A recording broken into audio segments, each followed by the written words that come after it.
Deputy commissioner अपर चतराल मोहम्मद इमरान ने आज तोरखू के मकाम खोत में खुली कचहरी का इनेकाद किया, जिसमें मुख्तलिफ महकमा के अफसरान भी उनके हमरा मौजूद थे।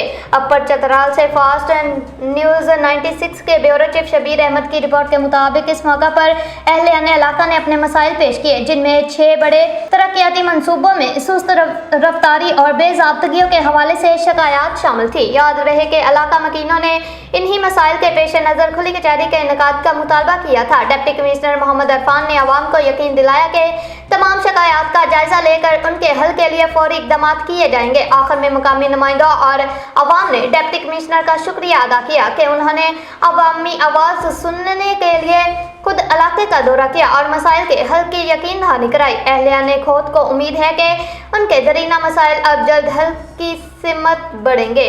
कचहरी के इख्तिताम पर फर्जंदे कोहट मीर कमाल के दौलत कदे में पुरतकल्लुफ़ ज़ियाफ़त का एहतमाम किया गया।